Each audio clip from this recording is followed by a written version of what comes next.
तो हमारे पास में छत्तीसगढ़ के संदर्भ में काफी जगहों पर रुझान आ गए हैं। छत्तीसगढ़ के संदर्भ में कांकेर, जहां पर पहले खबर थी कि वीरेश ठाकुर आ गए हैं, वहां पर इस समय पर भाजपा प्रत्याशी भोजराज नाग ही आगे हो गए हैं। जांजगीर कठिन मुकाबला माना जा रहा था, पर वहां के संदर्भ में भाजपा प्रत्याशी कमलेश जांगड़े आगे है। इसके अलावा जो बाकी सीटों के संदर्भ में भी हम लगातार आपको जानकारी दे रहे हैं।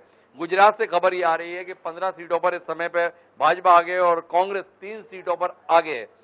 तो कुल मिलाकर दृश्य ये बना हुआ है। हमारे साथ में रायपुर के वर्तमान सांसद सुनील सोनी जी इस समय पे जुड़े हुए हैं। सुनील जी, स्वागत है आपका। नमस्कार जी सुनील जी, बतौर सांसद आपका आज आखिरी दिन है। इस आखिरी दिन कैसा महसूस कर रहे हैं? चुनाव लड़े बगैर आपके लिए आज पूर्व सांसद कर दे रही है पार्टी। देखिए, छत्तीसगढ़ में 11 के 11 सीटें भारतीय जनता पार्टी जीत रही है, इसमें कोई संदेह की बात नहीं है जी। मैंने शुरुआती तौर से ही कहा था कि 11 के 11 जीतेंगे और आप देखेंगे 11 जीतेंगे और अच्छे अंतर के साथ में हम सीटों को जीतेंगे और इन सीटों में लीड भी अच्छी आएगी और रायपुर लोकसभा हम इतिहास गढ़ेंगे।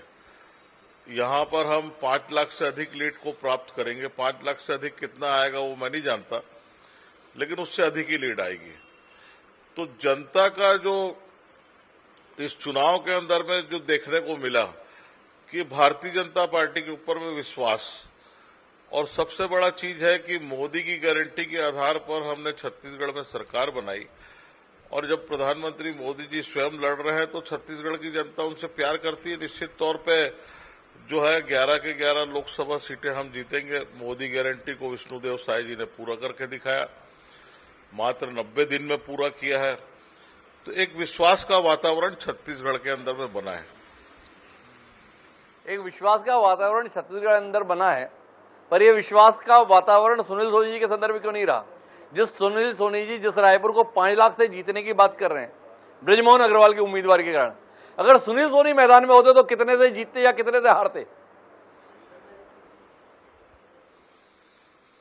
देखिए, ये जो है भारतीय जनता पार्टी के अंदर में जो है हमेशा जो है अलग अलग जिम्मेदारियां दी जाती है और कोई टिकट मिली मेरे को तो मैं तो सपने में भी नहीं सोचा था कि मैं सांसद बन जाऊंगा या मुझको लोकसभा की टिकट भी मिल जाएगी। तो वो भी अपने आप में एक आश्चर्य वाली बात थी कि सुनील सोनी जैसे कार्यकर्ता को जो है वो सीधा लोकसभा के अंदर में पहुंचा दिया।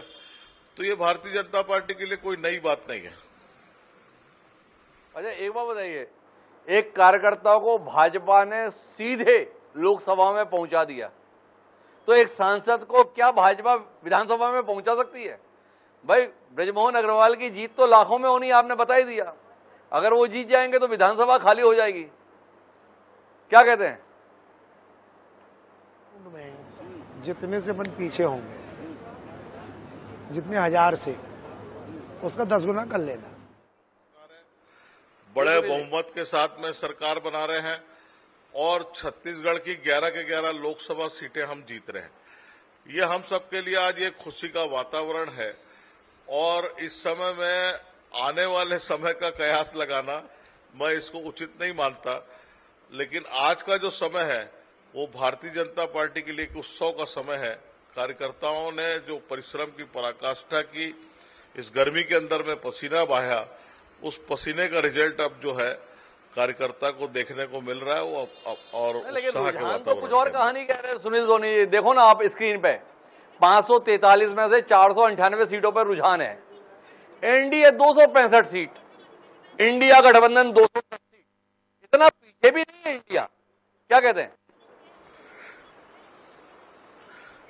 ये देखिए, रुझान जो है, मैंने आप ही के चैनल में मेरे ख्याल से मैं पहला सांसद या राजनीतिक व्यक्ति होऊंगा जो आपके चैनल में मैं सवेरे 9 बजे आया था, जब विधानसभा का परिणाम घोषित होना था छत्तीसगढ़ का।